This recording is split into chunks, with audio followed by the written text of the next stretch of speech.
Howdy and welcome back to the podcast. Today we have Mr. Mackenzie and Mackenzie Copley. Mackenzie Copley. And Mackenzie runs a business here in town and is growing a business here in the Las Vegas area called Shine, in all caps. Yes. Because it's a glimmer of hope and shine, damn it. That's right.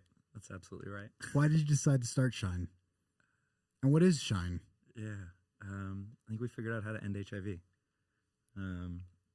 It's a longer story, but essentially I got into HIV about 10 years ago in DC, running a nonprofit that did HIV testing and eventually COVID testing too. And we were looking at the city's HIV plans that they actually have plans to reduce the spread of HIV. They're called 90-90-90-50 plans, and basically 90-90-90-50. Yeah, exactly. Why? It's this cascade, this care continuum cascade. And sorry, normally I do like more technical interviews, but I will move away from like the technicalness a little bit while still like getting the point across. So they have these plans, and the whole point is to reduce the spread of HIV by 50%. And the way that they're planning on doing it is by getting people to know their status, get them to a doctor, and get them to take their meds. And that'll reduce new cases of HIV by 50%. And I was like, why? Why is that the case? And you know those moments when like you have all the facts, but you just haven't lined them up correctly or in the right way? It's because when people take their meds, they can't give anyone HIV. They discovered this back in 2016. It's called U equals U for short. And so when I asked like, why does getting people to take their meds lead to a reduction of new cases? The answer is, because U equals U, because if people take their meds, they can't give anyone HIV. It's that simple. It's that simple. Well, I mean, it's like simple, but like the end of say like 35 years of like really hard pharmaceuticals. Sure. You know? Fair. Yeah, a lot of work went into it. Yeah, exactly. Someone probably thought pretty hard about it along the way. But to the point, like all of that hard work, all that thinking has been done. And so then it's like, oh my gosh, well, if that's the case for you get one person to take their meds, you can zero their accidental ability to spread the virus. What happens if we get everyone to take their meds? And I was like, holy shit. Like, we'll end the spread of HIV. And I was like, oh my gosh. Okay, cool. Like, how do we do that? How do we get people to take their meds? And it's a longer story that involves, like, I was like, well, everybody responds to incentives. I studied econ and physics at Georgetown and lived in DC for the last 13 years before moving out here to Vegas. And I'm always thinking about people's incentives. It's like why everybody does everything all the time. And so it's like, what can we give them and to get them to get people to take their meds? Because it's a matter of priority for the most part. A lot of people are insured, so how do you get people to take their meds? And my first thought was, what can we give them is love. And I waited 3 minutes and didn't have a product solution for it. Damn it. But it's a good place to start. Yeah. And I do think it works, and it's like woven throughout everything we do. But I didn't have a product solution for it. So I was like, all right, well, what else? What else can we give people to take their meds? And the immediate and obvious answer is money. You know? It's like man's greatest tool for survival. Everyone likes money. Everyone likes money. It's this like medium of currency where you can turn it into anything you want. You can pay your rent with it. You can pay the copay on your meds with it. You can have a fun night out on the town with it. But either way, like everybody wants it. And I also, there's tons of research on what are called conditional cash transfers that say, that study, if I promise you a chunk of money, if you do X, Y, Z, does it lead people to do X, Y, Z? I'm like, damn right it does. And we have one that's very normal here in the States, and it's called a salary. Yeah. You know, if you come to work and do your job, we will pay you. And like, that's what gets like tons of people to go to jobs they hate every day. Never mind, like, what if we flip it into a positive and like prompt people to do things that are good for them and also good for society and their neighbors as well, like because we reduce the odds of spreading the virus. So, so all that and a few years of cooking led to us starting and launching this company called Shine, that is an app that is going to pay people over $1,000 every year to take their meds, starting with HIV and then moving to other medications and chronic conditions as well, because it turns out HIV isn't the only chronic condition with low adherence rates. Why is such a low adherence rate? So many reasons. In a country where so many people are insured, and uninsurance happens a lot, but say 90% of people are insured between private insurers and then Medicaid. It's not so much a cost thing, which is nice because that would be a much bigger mountain to climb. It's really for chronic conditions, it's a prioritization thing. It's what doesn't hurt today and won't kill you tomorrow goes down your priority list. And so like we see like super low adherence in cholesterol meds, for example, because it's like, I'm busy, I'm tired. When do you take your meds? In the morning? I'm tired. I'm not really in the mood. It's like reminds me I'm sick. And I don't feel any different later in the day when I take the med. And so I think like it's this time value effect and this like discount rate that we see of like long-term benefits that you don't realize in the short run, like just go down people's priority list. And so that's kind of like the beauty of this mechanism. And one of the reasons why it's been proven to work so well is because it takes that long-term benefit and then turns it into a short-run benefit as well. And so that's why it's such an effective solution. How much prompting is needed for someone to continue to take their medication? Are you paying people monthly, weekly? Is it every 3 days? Like, how do you come up with the number to figure out this is probably going to get people to take their meds consistently? Yeah, right. So there's like the total number and then the cadence of it, which is more of what you're getting at. Yeah. The total number, I feel like the move is just as big as possible, within like whatever is reasonable, like in the model. You can't give somebody $1 million because you're out of business. You're out of business really quickly, and I don't have it. Yeah. But there's research that shows actually there's a CDC best evidence practice that did a lot of this work for us already, nice. and they asked the question, what happens if we give people $2,100 a year on average for taking their HIV meds? They saw a 55% increase in people taking their meds and an 85% increase in viral suppression, that primary health outcome that we really want. Because when you're virally suppressed, you can't give anyone HIV. Your virus is too low in your body, so it's just literally not dense enough to give anyone HIV. It's like trying to get someone pregnant with a low sperm count. Wow. It's not happening. That's pretty cool. And so that's like the total amount. But the cadence of it is it's going to be one of the fun experiments that we run. And I'm a bit of a nerd. Our starting point is going to be paying by default every 6 months, because that's when people can upload their lab work that proves that they took their meds. So because we need to verify it. Yeah. And so the process will be like upload a photo of your pill bottle every month for 6 months, upload a screenshot of your labs. Okay, cool, you've been taking your meds the whole time. We Venmo you $1,000 like 2 minutes later. It's pretty insane. Yeah, and then I'm freaking thrilled about it. And then, but like the actual like payment cadence of it, it's a lot of like behavioral economics, right? Just thinking about what makes things sticky for people and gets people excited. At first, when they're like, "Who the heck are you? Like, what the heck is this? Are you even real? This sounds freaking amazing! Like, too good to be true. Too good to be true, right?" Yeah. Which is a gift and a curse when you're starting a company that sounds too good to be true, right? Yeah. Because it's like there's some skepticism, but like one of the things I always think about is like, do you know how long the circle existed before someone figured out the wheel? It's like 6,000 years. My God. Yeah. And so we have these tools of like, my God. Yeah, seriously. And so we have these tools of, I offer someone money to do something, they do it.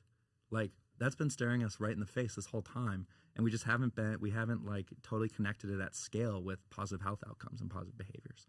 And so that's kind of the breakthrough that is Shine, and like one of the reasons why I'm so psyched. And then like more zoomed in, like nitty gritty details about payment cadence and stuff like that. Like one of the things that we're gonna do to prove it's real to people is when they sign up, they set it up with Venmo, right? Like, and what we do is that first moment that they're like they connect their Venmo, we Venmo them at $12.34. Right away. Why that number? Because the number 1, 2, 3, 4 is really important to me. Why? I had this idea for Shine a while ago, and I found that I wasn't really moving on it and taking steps. And I was like, why am I not moving on this? Why am I being a bum? You know? And I realized one night it's because I'm deadline oriented. It's the only reason why I really ever do anything ever. Is because I have a deadline. And so I was like, oh, it's because I haven't given myself a deadline. And so I was like, all right, let me give myself a deadline so I can actually get my butt in gear and start moving. And at the time, this is 5 years ago or so, I was like, when would be a good time to get this done? It's a big project. Blah, blah, blah, blah. We had already started something in the past and built it, so I kind of had a little bit of a sense. But I was like, I think my 30th birthday for ending HIV would be really fucking cool. It'd be pretty amazing. It'd be really amazing, yeah. And like, who knows if you're gonna do it? But like, the pursuit is so worthwhile. You know, if I die tomorrow on it, but I spent my time this way. But I'm taking steps to, like, you know, we're taking steps to get it done because it ought to be.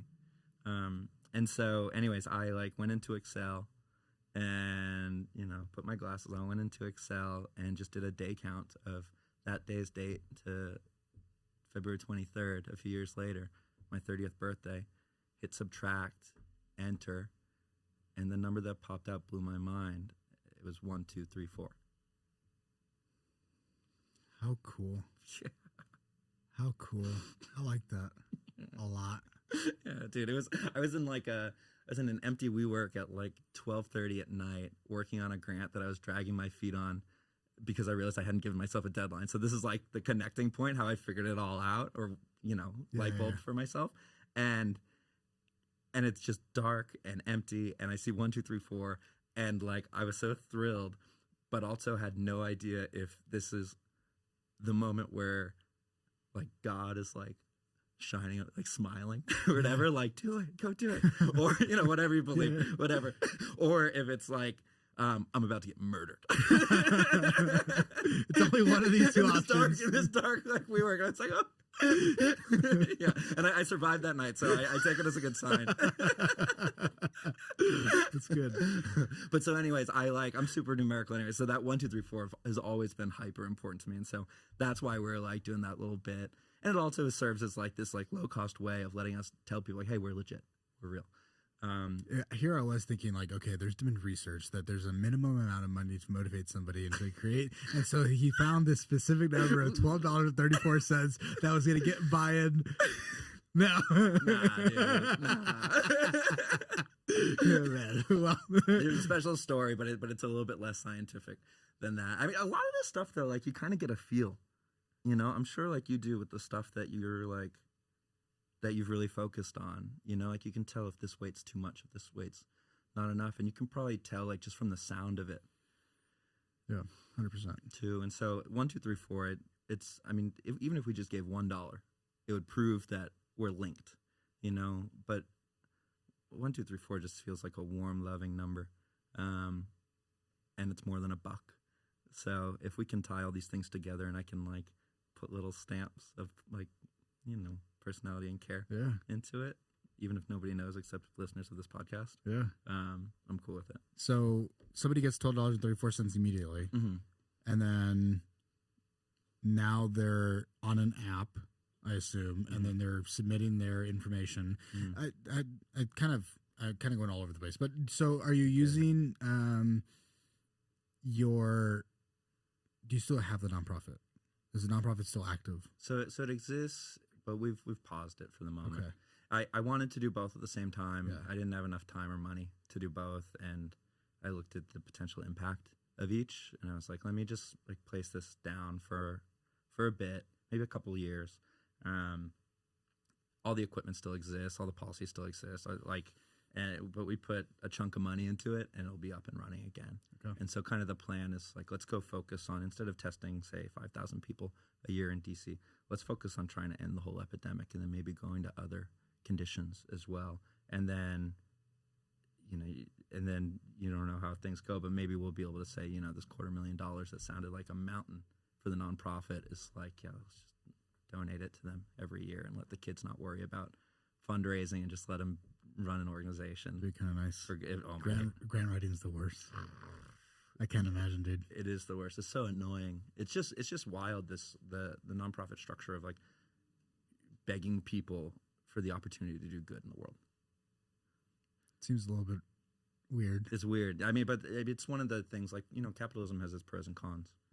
A con, obviously, is that oftentimes it doesn't create like good. It doesn't really value like the reduction of human suffering for the most part, and so yeah, running a nonprofit's challenging, but it was really good learning experience just to run any business anyways, and especially in that situation where you have very limited resources but still finding a way to build something that helps people. And you know, we went on and tested 15,000 people in the lower income neighborhoods of DC between HIV and COVID, did all of DC's COVID testing on Sundays throughout the pandemic, ended up making $1 million throughout the process between grants and earned contracts. And then I was appointed to President Biden's HIV Council in 2023. And so, but there were also times that, you know, the needing to choose to cover payroll for teammates instead of like self, or, you know, I lost 30 pounds in the first 4 months running it because we didn't have any money. And these things suck, but also like if you survive, and the move is to survive, like they just make you stronger and help you learn some lessons. So I wouldn't trade any of that experience, but it definitely prompted me to say, hey, like even though we found a way to help people in this with this other idea, we're going to file it as a for-profit so we don't have to beg to provide value to people. I think it's helpful when people pay for things, unfortunately. People also value things a little bit more when they pay for them, which is unfortunate, but that's kind of how it goes. So you have 15,000 people that you gave care to, tested? Yeah, in DC. Are those people part of a client list, if you will, that you're going to end up using over here on this end, or do you keep those items separate? We're keeping them separate. And that 15,000 is tests, so those aren't all people who had HIV, and so like we had a super high positivity rate, which was our goal. You know, you don't want anyone to have HIV, but if they have it, you want to identify it so you can get them into care and get them healthy. But so say like one out of every 100 of those people had HIV, and we'll reach them in a way other than like pulling records from a technically separate organization. That's what I was like, well, you do have the information, but is this now crossing some ethical boundary? A little bit, I mean, maybe, but it sounds like you're not going to be doing that. So I mean, that's great. It's an ethical boundary, and if we crossed it, it would be a problem. So we're not touching it. There you go. Very, very clear. Very clear cut. So does the app currently exist? Like, is it, like, can I be a part of it now? Or not yet? So we're gonna launch in September. Okay. Yeah, next month. Congrats. Very much looks like it. We got to do take a few more steps, but things are looking really good. We have a ton of clinical partners here in Vegas. We figured out the laws around it. We've built the tech around it. We're just gonna start by running just like a web page that does it, because until you have scale and you need to automate things, like why bother spending your like precious resources on an app technically. Yeah. But yeah, I was meeting with a partner today who is like totally on board, and honestly the doctors have been the easiest sell on this, which has been so heartening, because a lot of people just respond to their financial incentives, but it's really nice to see that group of people say like, oh, you have a thing that'll like help my patients and like get them to do the instructions that I spent all this time going to medical school, like figuring out to give them. Like, heck yeah. And then what is the benefit to that physician? I mean, people are motivated by money. And so are you paying them for the quote unquote leads, or is it beneficial for them because they're taking the medication, so then they're using the medication more often, and so they're refilling more often, and then they can make more money that way? Yeah, it's kind of like two-pronged primarily. One is the benefit to them is the one that I just said, which is like they really just want to see their patients get healthy. Like both because they want to, and then second because it's like, imagine like if you just told somebody how to get better. You know, like you see like a family member who's hurting themselves in some way, and you tell them how to get better, and they don't do it. You just want to freaking, I'm not speaking on their behalf. Like you just want to, like, just do it. You know, just, I'm giving you the keys. I'm locked in on this. I swear it'll work. Just I've been there so many times. Totally. Yeah. Totally. I think we've all been there in so many different ways. Yeah. And so like a relief to that feeling is one thing we offer the doctors and the providers, because they're nurses and nurse practitioners too, and all sorts of different shapes and sizes. And then the other one is there actually is a financial benefit for them, which is great because it just makes it even stickier. And that's there's this thing called 340B revenue. And without getting into the weeds of it, clinics who are a certain type of clinic, especially if they have pharmacies in-house, the federal government set up a program called 340B to give them a percentage of the medication revenue. And so when people take their meds, they actually make money. And it's one of the reasons why like we need to be really, I'm a huge fan of Spider-Man. Cool. Why? Sticky? Because he's the man. Because he's a good guy who fights crime and gets the girl. Like, why not? He's the perfect story. Yeah, he's beautiful, you know, and he's just a good guy. Yeah. You know, Peter Parker, good guy. Yeah. But I like really locked in with it when I was young. But like that like classic line of "with great power comes great responsibility," I take extremely seriously. Little micro example is like how when you ask like, will we use the 110 Health as the nonprofit organization's client list as a feeder for Shine, the new company? The answer is absolutely not. You know, and that's so minor. Like we're not going to really hurt anyone in that way. But like, with great power comes great responsibility. Like to me, it's like the move is to always do the right thing all the time. Sometimes it's hard to tell what that thing is, but like usually you know. Whether or not you want to do it is another question, but like I think it's the right thing to do, and so I really like to try to do it. But so anyways, back to the point, the clinics can earn revenue when people take their meds as well, and so that's why doing this with a medication like HIV is so important, because if you have HIV, you should be taking your meds. There's no question. It's uncontroversial. It's how you live longer and how you keep your partner sane. This is pretty reasonable. Yeah, exactly. And so like I won't do this with a GLP-1 or whatever, you know, like, or just like different things. And like, you know, some people need those medications because it's really helpful for their diabetes, but also some people just take them to cut weight. Yeah. I have friends in LA. I know this happens. Yeah. I'm sure we both know a bunch of people, or like know of people who do that. And so like I only want to incentivize good, healthy behaviors and things that are genuinely good. And so that's one of the reasons why I think it's fine that the doctors for HIV meds, like those clinics, get a cut of the money, because it's not us paying them, but because it incentivizes them to be excited about a positive health outcome, which is like, that's how I want the system to work. It's a good system. Yeah, right. That part of it. There are issues and stuff, but like that aspect of it, incentive alignment for good outcomes. That's what I really, really like. And in this instance, like we get that. I feel like that's hard to find. Totally. Yeah, I think that's like oddly hard to find. Like it seems like, oh yeah, no, we're all but like really figuring out a way that makes sense practically is rather oddly difficult. Yeah. Sometimes. Yeah. Right. Yeah. And I think that's like part of the magic that we bring, and why this works so well is because like all the different parties benefit.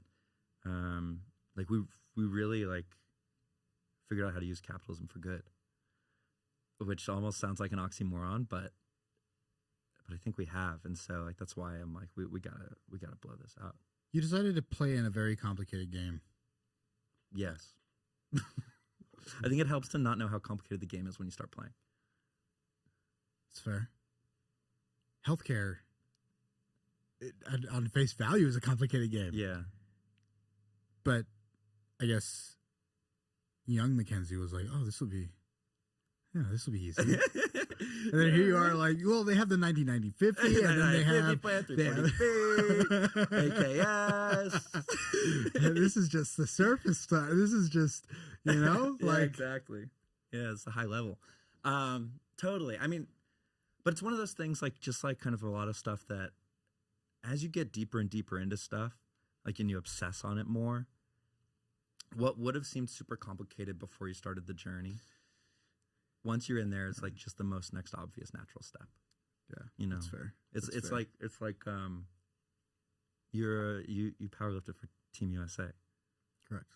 Nutso. So cool. I want to hear all about that, like on or off the air, like yeah, so yeah. freaking cool. If somebody told you, like, you know, what's your squat max? I'll let you brag for a second. 729 was our best. What? Yeah. Good time. Heavy. It feels heavy. Not for you, dude. Let's go. It was a good 729. That's absolutely bananas. Okay, cool, nice. I didn't want to like overshoot with my estimate, and then you have to be like, but I was gonna guess 500. Okay. But say like for me, like say like you'd say, oh yeah, and like I'm doing a workout today. It's 500 pounds, like 5 by 5 or whatever. Like anybody who's not lifting is like, what the did you just say? You know? Fair. Yeah, but you're like. It's only 500 pounds. It's only 500 pounds. Yeah. Or like, well, yeah, I mean, like last week I did like 490, and so this is the next step. Yeah. You know, and so really, I think it's that. It's like eating an elephant like with 1,000 bites, and like discovering your body parts of the elephant while you eat. This analogy. I'm just test driving that metaphor. You know? Yeah, it was good. that one might not get a second appearance, but the point stands. Yeah. And but also to your point, like why I even like started walking down the path in the first place, was just from passion. I've always wanted to help the world, and when I was 21, I needed to go get an HIV test, and the test came back negative, but I was super nervous beforehand, and so asked the nurse if I could volunteer. She said yes. A week later, I'm out in front of a grocery store in lower income part of DC doing testing. Was loving it, but I saw that they were turning away uninsured people. I was like, that's so messed up. We should be testing them. And the nurses said, yeah, you should talk to the boss. And so I spoke to him at the end of the day and said, hey, I saw this thing, like people were waiting in line, waiting to get tested. Then we turned them away. I think we should test the uninsured. And he was like, no. And I was like, why not? He's like, yeah. we're private for profit. We can't make any money off them, so we're not going to. And this is where like being 21 is beneficial because, you know, you only think about the morality of things, or at least I did, not the finances of it. And so at 21, I was like, are you sure? And he was like, yeah. And so I said, well, that's messed up. Like, screw you. Like, fuck you. And I'm going to go start a nonprofit and test everyone. And the next day, I think, sat down in a coffee shop, Googled nonprofit bylaw template. Nice. Very nice. Downloaded a Word doc and freaking just began. So I don't know.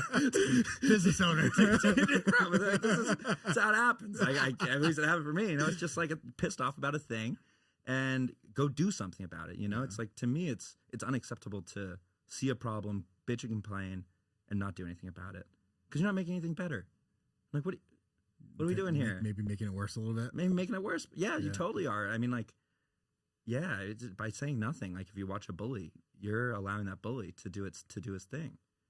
That's unacceptable. Yeah. And so, yeah, when we build companies now, it's like trying to smash problems.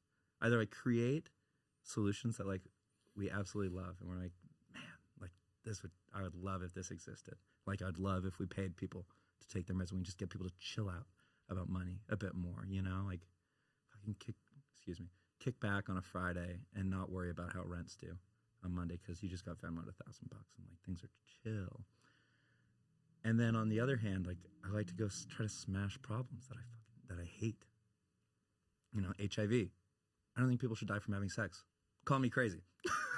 Pretty wild thought there, man. Right? I don't know. like so then like you get this so that's how we started the first one. It was just like, screw you, we're gonna go test these people, and then similar like dual pronged thing here with Shine. It's like creating something beautiful and also trying to end something that's horrible. And did I know anything about healthcare when I hopped in 10 years ago? Absolutely not. And like if I even got a glimpse of like what I would need to figure out, maybe I wouldn't have started. But that naivety is so useful. And so knew nothing. I'm figuring things out now, and know a chunk now, and I'm figuring more out every day. What is the next thing? What is the next hard problem to figure out? Inside of the inside of the business. Yeah. What is the next problem? So it is, and it's one of those things, like, you don't want to talk too far down the road, you know? I do. Me too. I think it's scary sometimes because people hold you to it a little bit. Right. Well, that's the thing. It's a game of expectation setting. And I think if you tell people who are in the game, that are like living the life, and they're like, they get it's there's a lot of time involved. Yeah. And nothing's promised and nothing's guaranteed. And nothing's promised and nothing's guaranteed. Right. Exactly. And then you talk to people who are working a 9 to 5 that may have never experienced that, like, that idea to products to market, like they've never experienced things that from here and put them in the world. They're just like, hey, so how's it going with the business? Right. Oh, you know, we're thinking about, or we're looking at this thing, and they're like, I thought you were looking at that like 3 months ago. Well, yeah, but we're we're still doing that, and like we're still gotta wait for someone to get back to me and nudging. Oh, they hit me back. It went freaking great. We scheduled a second call. It's in 2 weeks. It takes time. They needed to. They need to reschedule. Yeah, but I need to reschedule. But it's like that process is how we tested 15,000 people. Yeah. You know, and so I think it's super cool. It's the unique thing about starting the second company relative to the first is we've already one time taken an idea from our minds and put it into the world.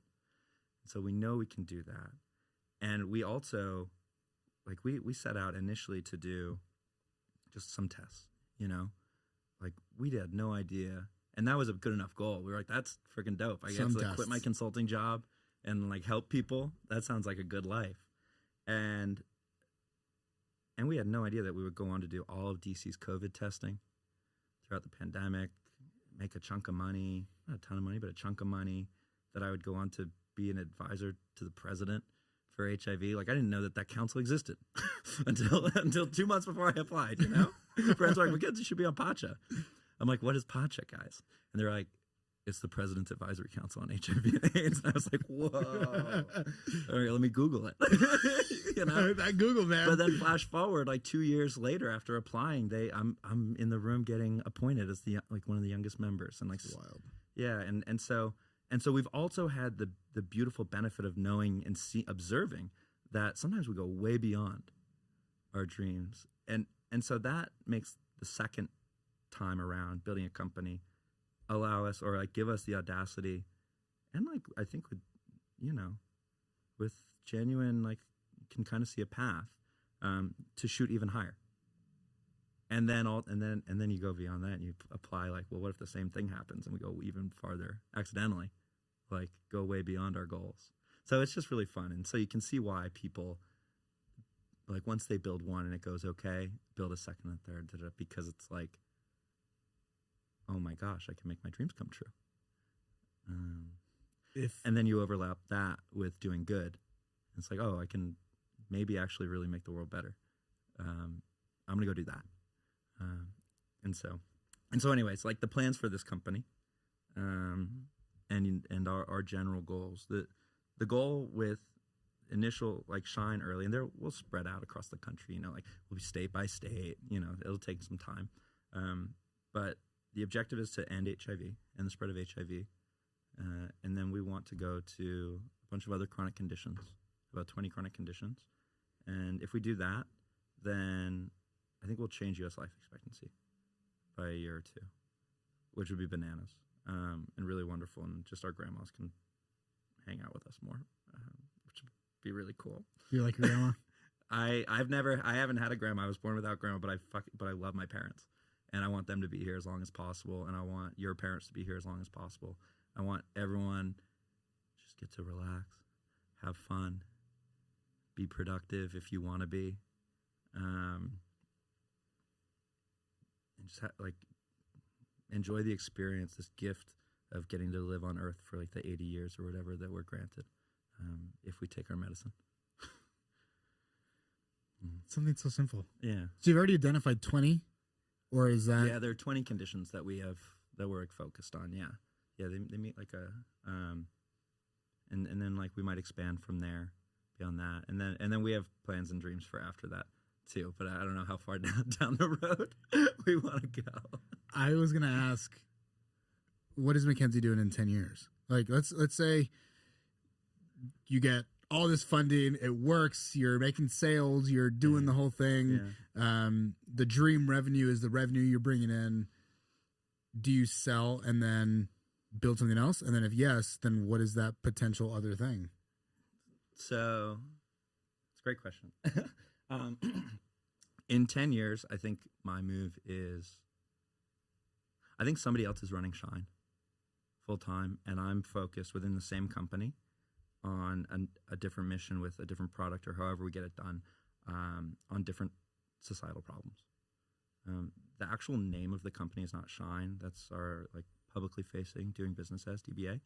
But the name of the company itself is EndX, END space X, which has nothing to do with Twitter, or the company formerly known as Twitter. And we founded it long before that switch was made. And then I was like, God damn it.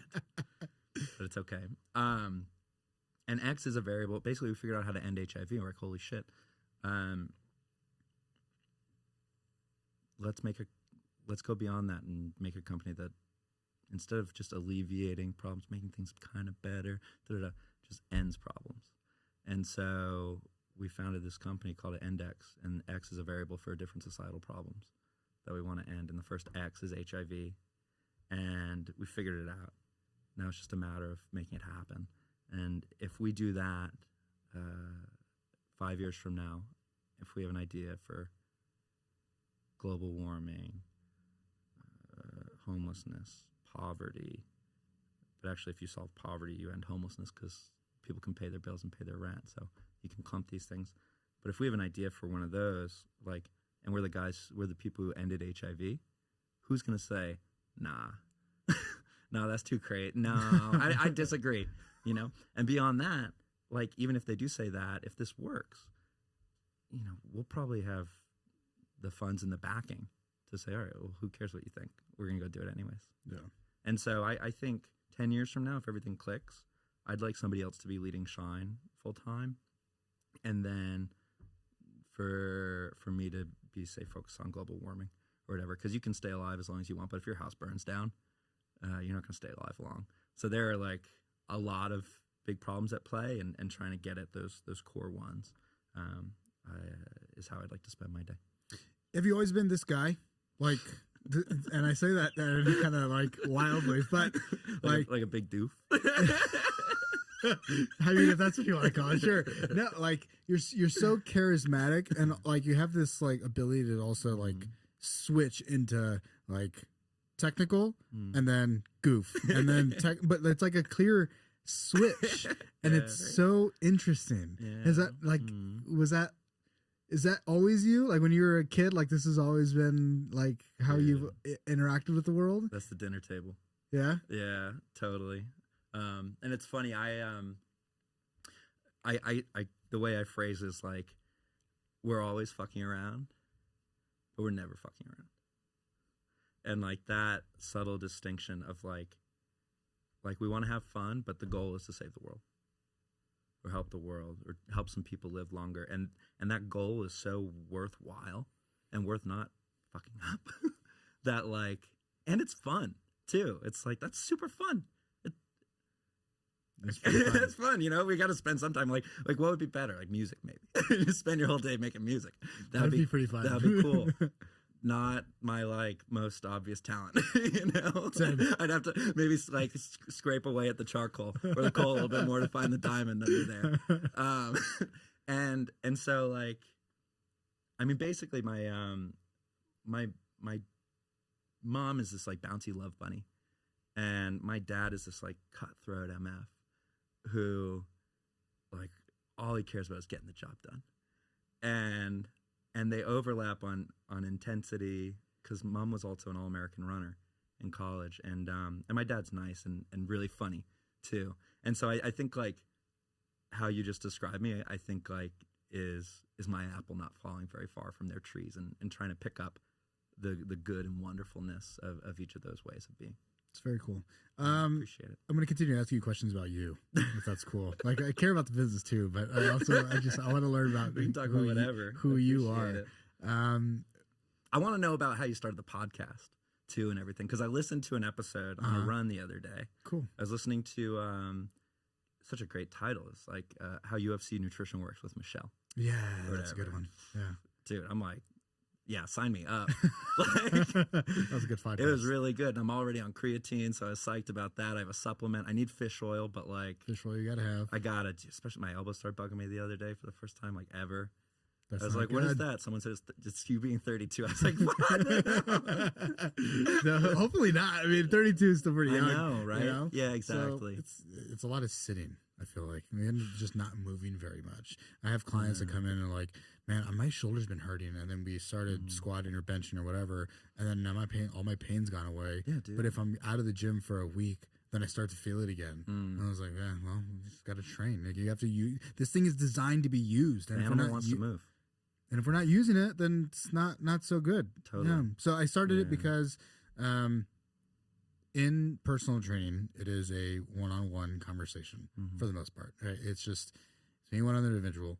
And yes, we're working out, but people are not like me. And I figured, not always, but I figured people were not always going to take to just loving working out for 3 hours at a time. Sure. I've loved doing that hard work. Cool. I loved being in there for 5 hours. Yeah. I mean, whatever. It was kind of an escape for me. Do you listen to Arnold? I used to, a little bit, yeah. My initial, I guess, entry into that into this lifting world was like Flex magazine and stuff like that. Cool. So like Ronnie Coleman, I watched a lot of those videos. Yeah. Super enjoyed it, and that's kind of what like geared me into the gym, or like get more passionate. But most people aren't that. They have to like drag themselves to the gym, and so how can I make that experience like beneficial, or make them walk out of the gym feeling like, this is like a really good time, right? And make them talk about themselves. And so it was just a lot of conversations of questioning and like, wow, nobody's ever asked me that. Like motivational interviewing and stuff like that, even if you didn't know the word for it. Exactly. Exactly. I've never heard of motivational interviewing, but that's, okay. So, and I really enjoyed people. I think ended up sticking around with me. I had clients for years that would just stick around. Like, you have all the tools. I buy my clients their equipment. The same thing with therapists. Yeah. It's like you've been good, and they're like, no, but I still want to. Can we just? Yeah. Can we talk? You're like, yeah, come on in. Right, and so exactly. we work out. We have a hard workout. I think yours is even better for keeping them along, because it's like, you're getting a workout. You're getting a workout. You have to. I mean, we all know we should. Like, there's more and more research that says we should. Yeah. We're animals. We're animals. Exactly. We're meant to hunt stuff all day, and instead, like, we hunt by typing emails and shit on our computer, the worst thing in the because world. we have agriculture now.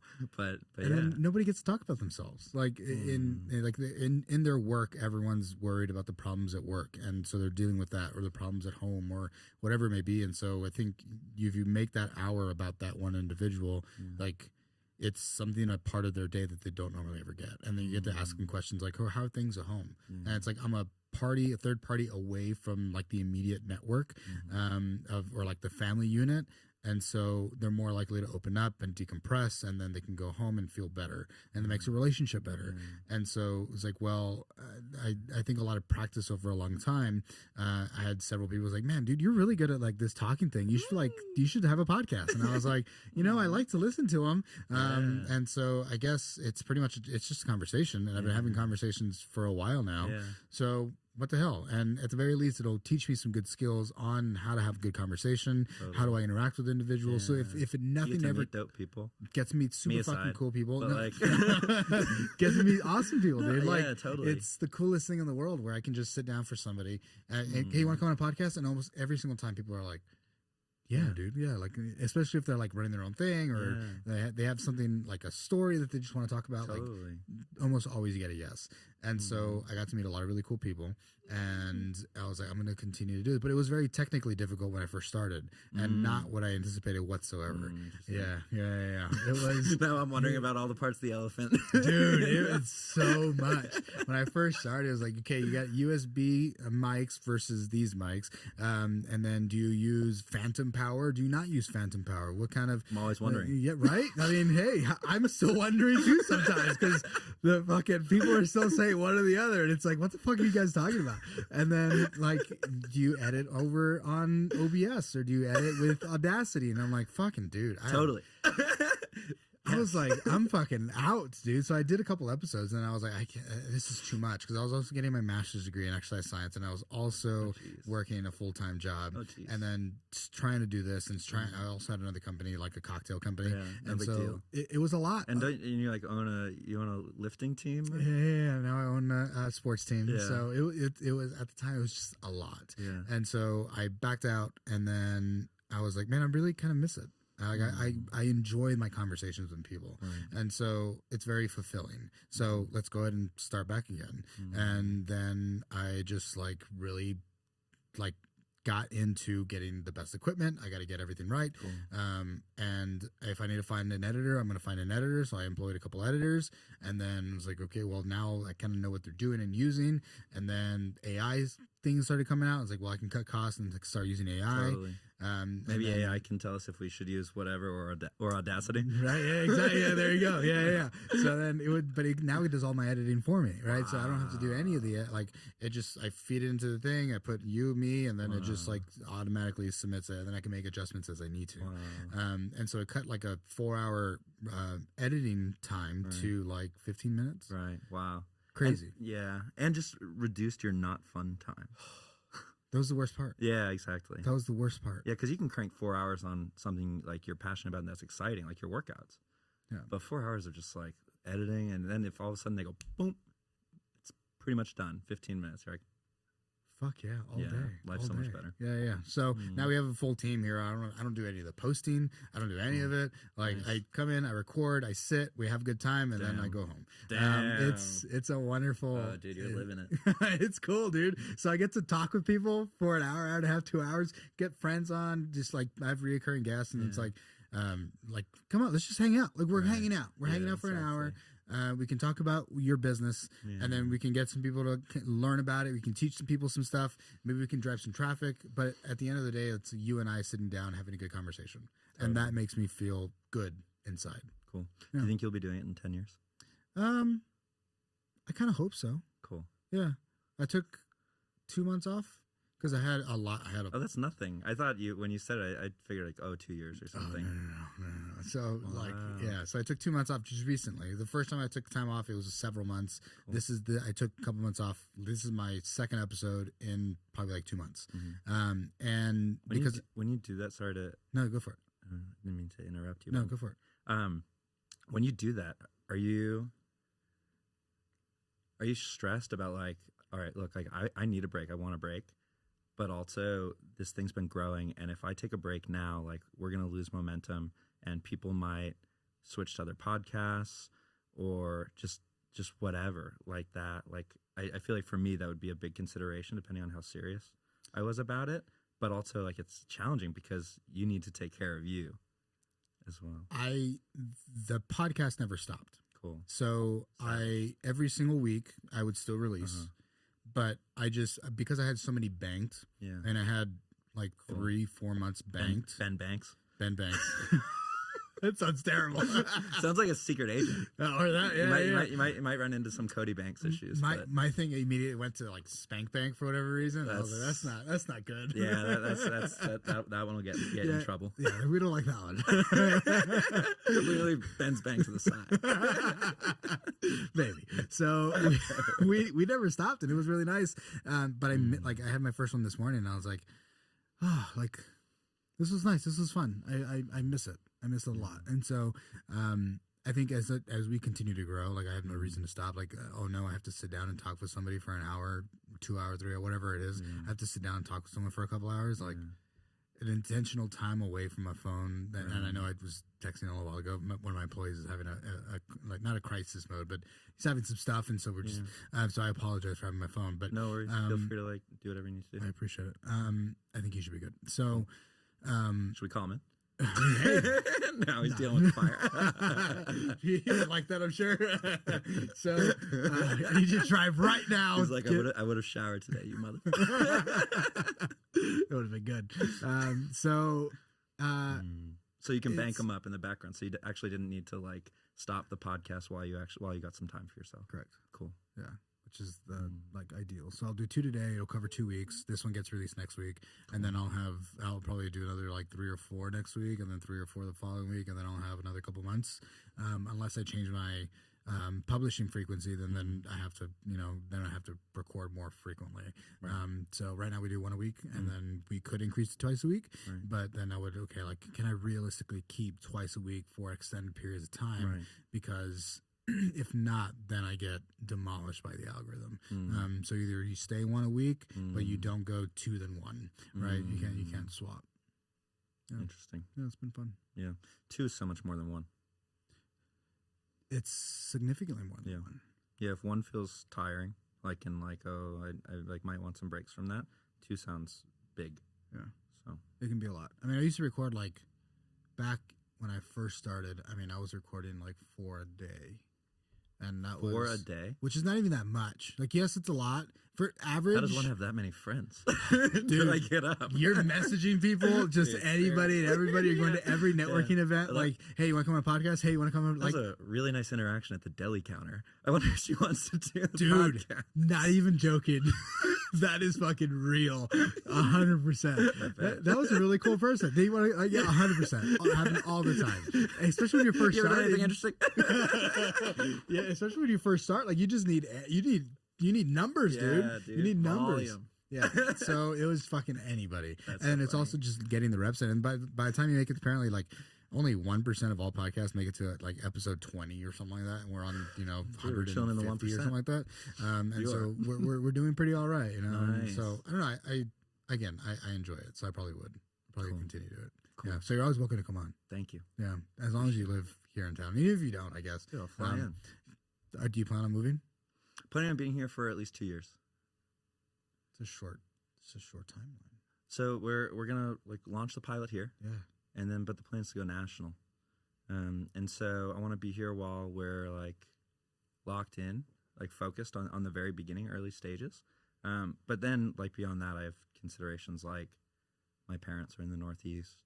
Like to me, there's like, I'm just maximizing my time with my parents. It's super, super important to me. And so maybe they'll move here. My brother's actually moving here in 2 weekends, which is freaking sick.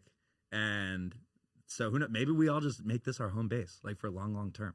Who knows? But either way, like same way, like when I moved to DC, I thought it was just going to be for school or whatever, and it ended up being 13 years. So who knows, like what the future holds? But being near like the hubs where I can optimize the business with respect to like doing the most good is the move more than wherever I want to live, because I love going up to the Red Rocks and just all the beautiful things that Nevada and Vegas bring.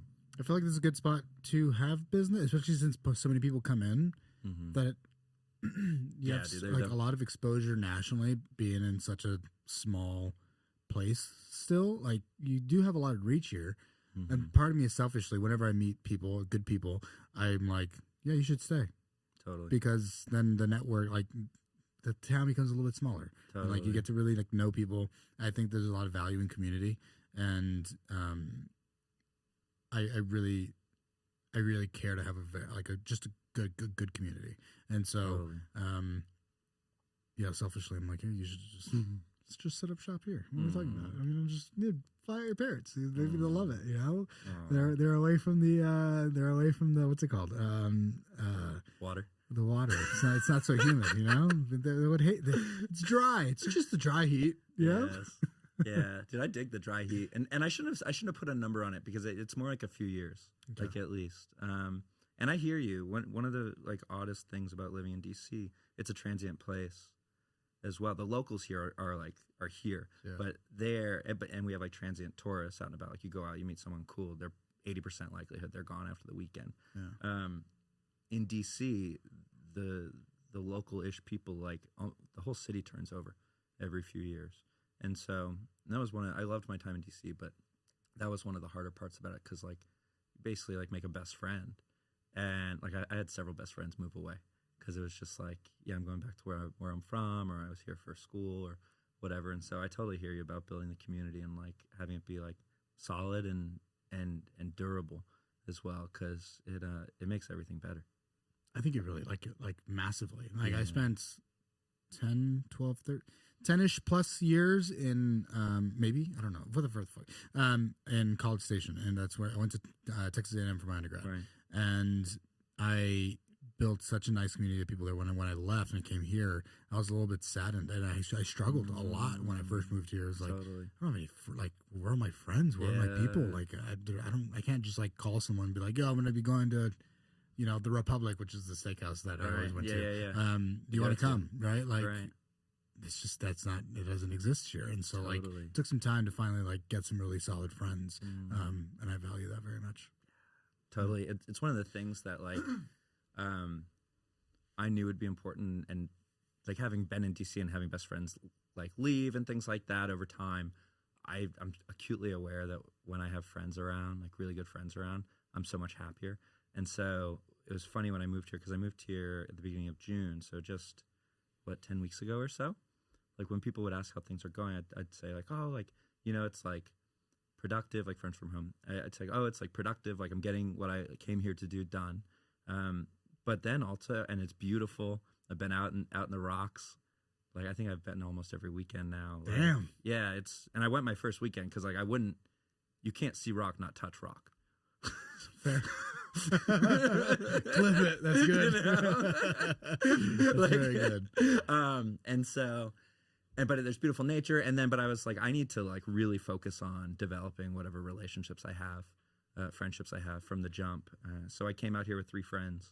I'm up to like a multiple of that now. But it was very intentional. Making plans on Tuesday for the weekend instead of just freaking Friday or whatever, you know, like what you do once you're like in it for a while. But that's really made like my time here even better, because it's just I got the homies already. Yeah. Good, man. It's crazy. You already have the homies. Yeah, and now I'm importing my brother. So how did you convince him to come out? Dude, well, it was easy. There was a really cool like work opportunity for him here. He's living in Denver now. Maybe by the time this comes out, he'll have moved here. But he likes it there a lot. But there's a really cool opportunity out here, and he's going to be working at the Rio, actually, like cool. as a financial analyst over there. So no shit. We're all like very proud of him, psyched for him, and I like had a best friend into my world here. So and maybe my parents moving out here too. Who knows? What's the likelihood of that? Of my parents moving out here?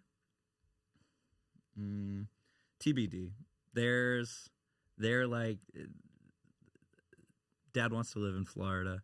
Mom doesn't. Cool. You know, Mom loves mountains. Dad loves heat.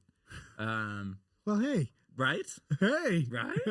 Bro, that's what I'm saying. I am an advocate. I am a big advocate. Like even in Arizona, like whatever, like in the neighborhood would be cool. That's a them decision though. And we'll see where they land. But I know we're doing Thanksgiving here this year, and bringing Britton, my brother, closer than Colorado is something I'm super, super pumped about.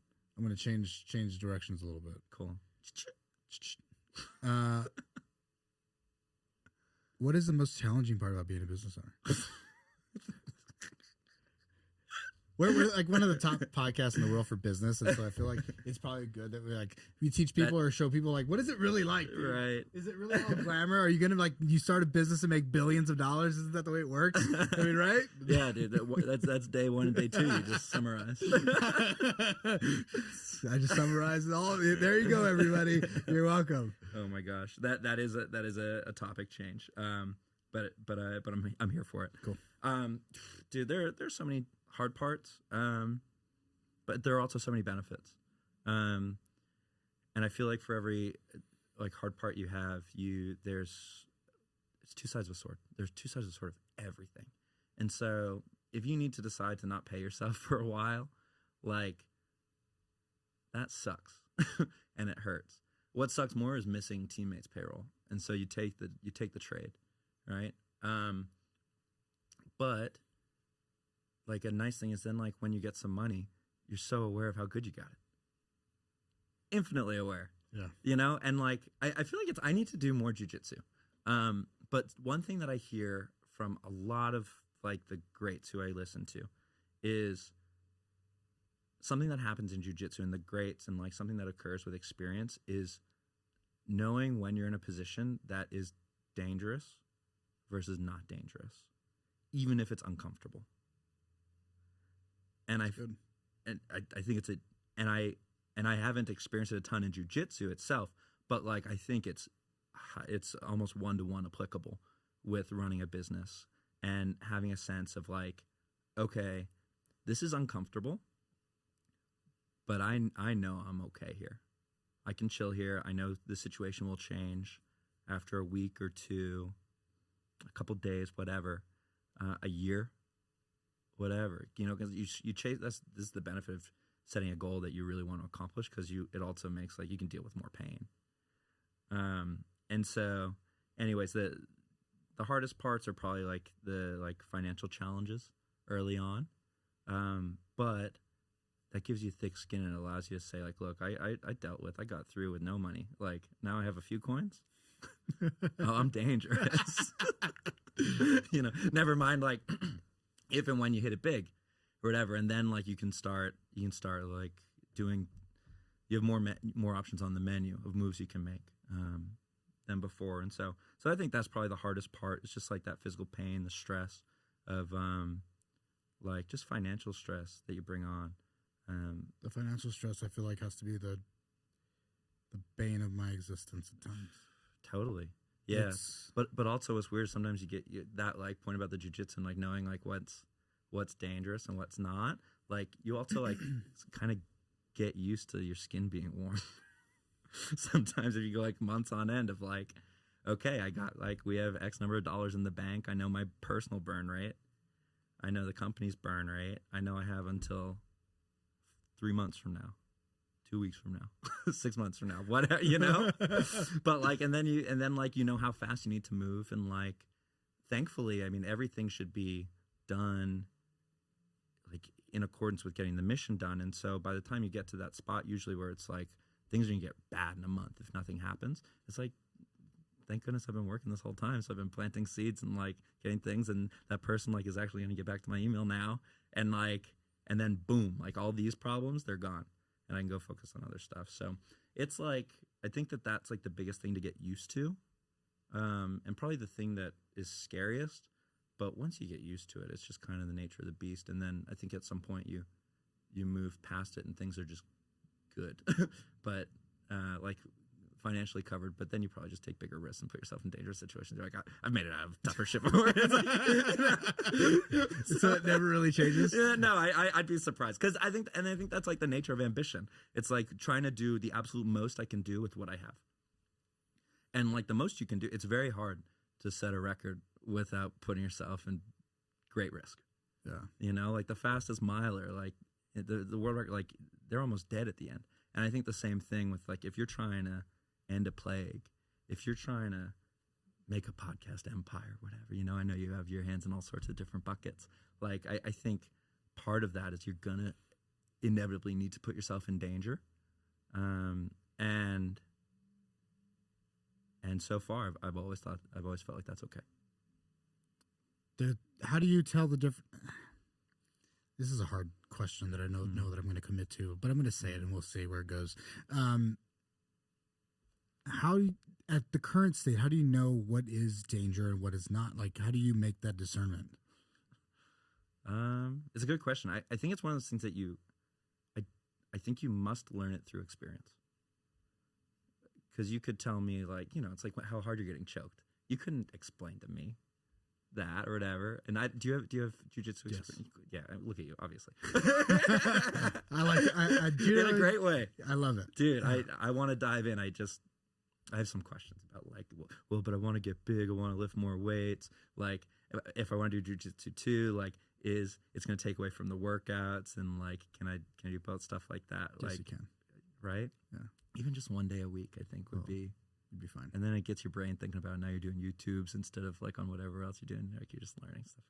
Okay, cool, nice. Yeah, no, 100%. We'll talk about Gym Rex after this. Eat more. Right. Yeah. That's all you gotta do. Michelle's got me thinking about vegetables too from last episode.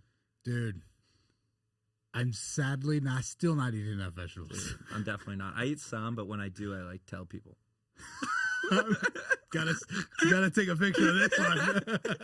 It's rare. Right, I'll take my pat on the back now. I'll take my good job. It's like, good job. You're doing what you're supposed to do, dude. I don't have it all figured out. If we had it all figured out, what would be the fun? Who fucking does? Yeah, dude? but when she said that guy, all she did was switch. Like, he's heavyweight, and all he did was just started. He needed to lose 35 pounds. She said, just add a vegetable to every meal. You remember this? It's crazy. And then he was still eating shit, excuse my French, but added a vegetable, lost 35 pounds like that. And it really made me wonder. I was like, ooh. Crazy. Yeah. How much power the diet really does have. Totally. Yeah, but it's like, of course, they're like, these are our constituent parts. Yeah. Yeah, makes sense. Yeah. Right. Yeah, but where was I going with that before I started talking about vegetables? I don't know, but I do like asparagus. Oh, how do you tell? Cool. Yeah. Very cool. How do you tell what? I like the bottoms of asparagus more than the tops, and I've been called classless by family really? friends for it. And I think it's just a sacrifice I'm willing to make. I like the fibrous part of the bottom. Yeah, right? There's more bite. Yeah. Yeah. It's it has a unique texture. The other one just feels like mushy. It can get mushy, very quickly. The other one, you actually have to chew something. Yeah. And that makes me feel like I'm eating a vegetable. Yeah. Right. Yeah, exactly. And it's kind of like a steak a little bit in a way, like the bottom of an asparagus. Like, it's a little meaty. Yeah, right? Yeah. Yeah. I also really like cucumbers. I fuck with cucumbers. Yeah. Dude, I fucking love cucumbers. Yeah. I'm on a fucking thing right now with cucumbers. My mom would make this awesome little simple concoction when we were kids of like cucumbers, I think oil, vinegar, salt, and pepper in a little bowl. I'm watching TV. She's like, you want some of this? I'm like, oh, yeah. That sounds pretty good. It's really good. Super simple. Yeah. I think the Greeks probably figured it out like years and years and years ago. But they figured out a lot. They've been thinking about stuff for a minute. They have been thinking about stuff for a long time. They are thinking, that is for sure. Yeah. Yes, exactly. And doing. Yeah, yeah. How do you know? How did I learn how, like, what's a dangerous situation? Like, how did you fuck up? I guess at some point you have to make mistakes. I think you just gotta get burned. Okay. I think you gotta get burned. I think you gotta, like, take a risk, figure out what hurts you and what, like, you get away with. Like, oh, that one sucks. Don't do that again. Yeah, and don't then do you that just again. Your brain learns. That got too hot. And then you have all these associations, memories, little lessons all the time. I feel like the move is to just learn as much as you can, as fast as you can. So it means just do as much as you can, as fast as you can. Yeah, exactly. And doing things like intentionally, you know, not just throwing stuff at the wall, but like being like, which part of the wall would be best to hit right now? There's a little. That's a good. Yeah, that's a good. Oh, that's good. Thanks. I just made that up with the elephant thing. I'm 1 for 2. one for two. Yeah. I'll say, hey, 300 will get you in the Hall of Fame. So, that's all you need. Hey, you just got one more. One of my favorite things I've ever heard was from another Spider-Man movie, Into the Spider-Verse. I haven't seen that one yet. It's sick. Okay. Dude, your next cancel it. Okay. Just watch this, man. The time you're going to spend putting this episode out, cut it. Just watch that episode. Watch that movie, dude. Okay. It's 2 so hours. good. It's beautiful. It's gorgeous. That's the cartoon one. Yeah. Okay. Yeah, the first of the two. The second one's cool too, but the first one is what I'm referring to. Okay. Spider-Man Into the Spider-Verse. And there's this quick line of it in it which says, the best way to learn is under intense life-threatening pressure. I like that. And when I saw that at 25 and I was like starting this nonprofit with no money in the bank, living above a Boost Mobile, like working a bar back job with my Georgetown degree in hand on the summer Fridays, like, but taking steps to freaking do it, running events, writing grants, whatever, like that line, like the best lessons are learned. The best way to learn is under intense, life-threatening pressure, like hit. And so I freaking love that. And to the point about like how do you learn, or like how do you tell like what's too hot, what's too cold. I think it's like what you can survive and what you can get away with, what burns you. If you get burned, try not to get burned too bad, because if you die, like you can't keep playing. And also if like everything goes to shit and you like everything burns, like you at least got to pursue your passion for a while, and you probably have a hell of a story from it. And so like the floor of how bad things can get actually rises with time, which is something that's always been a comforting thought to me when things have gotten dark at different times. Because it's like, well, like say like this totally fails, whatever, like I don't know, I'm 32 years old and I have 10 more years of CEO experience than almost any other 32-year-old. You know, and it's like I can probably go get a job. I'll be okay. And like maybe it will be more likely can probably get like fail my way into some job that's way higher than I would have been eligible for had I stayed at this consulting job that I freaking hated and wasn't making the world better anyways. So that's a good point. Yeah. So all sorts of little mental tricks to like keep yourself chill, and try to like do the thing that's best, like all the time, and certainly as much as possible. Do you have any vices or ways of dealing with the struggle? Because I mean, I have chosen things that are good for me and chosen things that are bad for me. And drinking is one that's bad for me. Yeah. But for whatever reason, it seems to be like a safe one in my head, but even though it's not safe. And so I wonder, like, how do you deal with those the dark times? Yeah. Work. Cool. Number one. And like number one, I'm sure that's how you've gotten yourself out as well. Like you might have little like stop pauses where like you have a night, you're like, man, fuck this shit. And like you just go feel like sad and stuff. But like by the next morning, like, you know, for a fact, the only way it's going to get better is if you do it. And so, I think that's why it's so helpful to pick a mission that you're just locked in on, because it makes it easy. Cause like if I'm like, oh, like, why am I doing this for me? Da, da, da. Like I could just be like, well, I'd change, you know, it's not super important. But if I'm like, I need to do this for other people, like to me, that's an easy thing to like run after. And so I think even when things are challenging or things aren't going my way, I just keep my eye on the prize. I like rock and roll. Sometimes you have a slower day or whatever, but like, I don't know, chalk it up to mental health, you know, whatever, you know, like mental health day. Yeah, exactly. Like, I don't know, but I don't take many off days, but I think just I love what I do, and I believe that if I take the steps, it will work. And so even if like, you know, so and so is not getting back to me as fast as I want, or because that's really like what a lot of my job is now. It's like just getting a few people to say yes to the right questions, and setting up systems so like they have something to say yes to. And so just working, focusing. But to your point, like because it's not always that way. It's not like I'm like some cyborg who's like, oh, problem solution. If only, you know? Yeah. It's not like I'm over here like, oh, well, that's interesting. I've never had a drink in my life. I don't know. I mean, I have a lot of fun too on the weekends. Like I don't sleep. Like I'm a night owl. Okay. I stay up real late. I just balance like the intensity with the joy and enjoy what I do too. But then like also, I don't know, honestly, exercise. Super key, super critical. It's a good one. I think if you work out every day, it's hard to be sad. I agree with that. Yeah. I agree with and one of my best friends, Max, told me, he said, you know, about working out and like, you know, when you're not feeling motivated or whatever. And he was like, yeah, you know what? I like always tell myself, I've never regretted a day I work out. Never regretted working out. And it clicked because it just hit, because it's just right.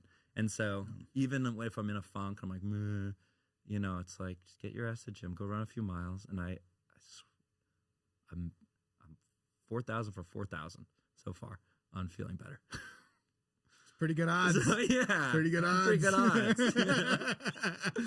So I just try to like get myself on the tracks, because I know that the tracks are like feel good. So you're a runner? That's your main runner, lifter, probably more of a lifter than a runner. You know, I mean, you're on another level, you know, like we're not, but like I played tons of sports growing up, kind of like every sport I love. but there aren't like tons of dudes outside playing basketball in the 107 Fair. Las Vegas heat. So like my like daily sport of choice is like go like lift some weights or run 3 miles so I don't screw with my gains. There you go. Yeah, that's good. Pickleball? A little bit. I asked a friend if he wants to play this Saturday or Sunday. Nice. Pickleball's a shit. Pickleball's cool. It's the best. Yeah, it's like big ping pong. Yes. Yeah, I'm terrible at ping pong, but I'm okay at pickleball. Good. Yeah, it's small tennis. Yes, but even like it's like, yeah, or small tennis, totally. Yeah, but just the ding, whatever always reminds me of ping pong. It's good. Yeah. Did you have to learn a lot about finance in order to do your job? Yeah. What did you learn? How did you learn? What did you read or do? I took, so I don't need to know everything about finance, but I need to know enough to read our financial statements, to interpret them, to help our accountants do their accounting at the end of the year, to review our tax forms, and to do some math to make projections. That's the umbrella of finance that I need to know. Yeah. The ways I learned were from one finance course in school, my senior year, which was like it was super intro finance, no intense accounting, but like talked about accounting, like credits and debits for the first time in my academic life. And then for 2 years after school, I'm going to put you to sleep with this one, an intellectual property litigation consultant. Fun. The type of shit that like drives you to quit your job and go start companies. And in that, we basically told attorneys, we told people in lawsuits how much their patents were worth, and to do that, you need to understand how to like read the books and stuff like that to like make estimates. So that was pretty much it, and then the rest of it was just learning on the job. Cool. But honestly, like accountants do a lot of the work for pretty cheap, like taxes and stuff. And I feel like the most acute lesson is like cash flow, because you got to know like how much air you have in there, and know like what you can do and how much you can spend. Because if you run out of money, your company dies. And so that's been the biggest lesson on the job. But other than that, like it's pretty like accessible knowledge beforehand. It's fair. Cool. I'm taking a lot of finance courses right now, which is why I ask. Totally. I'm taking Wall Street prep for projections. Yeah. FP&A, financial modeling courses. Wow. I just figured it would be good to have, like, yeah, we have an accountant, but it's, I feel like, helpful for me to understand, like, whenever I'm creating pitches and stuff like that, to have a real, like, no, I did this and I know why it's this way, and right, these are my projections and this makes sense. Totally. Totally. I think it's obviously super important. Some of it I chalk up to like, well, that'll be our CFO someday, like when things get actually complicated, and there's like really like hope, you know, maybe like a bunch of money flowing through the system with like a bunch of departments, yada, yada, yada. Like we need an expert there. Yeah. For projections though, like you know, basically beyond a DCF, like discounted cash flow, that's probably like the upper extent of like what I need to know. But some of the projection stuff is sick, like Stata and stuff. I don't know if you ever do stuff like that, but like in undergrad, we used that a little bit to try to like model and project different, like how like shares would move and things like that, which is so cool because it's like there's a tool that helps you tell the future, you know? Loosely. Yeah, loosely. But yeah, beyond that, maybe I'm underknowledged on that, as well as my vocab. but so far, like I've been able to do everything like with like that level of finance. What do you want to get out of being in Las Vegas? You like now, the current thing. How can I help or be around or do whatever? Like what do you need? Appreciate it. So we want to launch the pilot here. So I came here. We are hoping to launch in September. We're raising some money right now, actually, which is like one of the hats that I have on. And so if there's anybody in the neighborhood who really cares about keeping the people here safe, that'd be super sweet. super happy to talk to any listeners too about that stuff. Feel free to reach out. I'm not hard to find. But that's really like, we do that. Like, then we're off and running. We're paying patients, seeing people live longer. Hopefully within, not because of the pilot 25 patients, but like once we go statewide, hopefully we see like a big dip in the HIV rate. And then we're in the midst of our dreams coming true. It's very cool. Yeah. How do people find you? They can find me on LinkedIn. My email is mackenzie@shineapp.co. MacKenzie@shineapp.co. Had a twinge to it. And then LinkedIn, and then our website. We're getting our SEO game up right now, but just added some alt text to the images. Nice. You know what I'm talking about? Nice. Dude, cool. you want to talk about the weeds? That is definitely, you're living the life, dude. Yeah. But it's shineapp.co, just like the suffix of my email as well. Beautiful. Last final question for you. What is the meaning of life? I don't know if I know that answer. I think the move is to improve and help people. Beautiful. Thank you for your time. Thank you for having me. Thank you. Love you. Bye.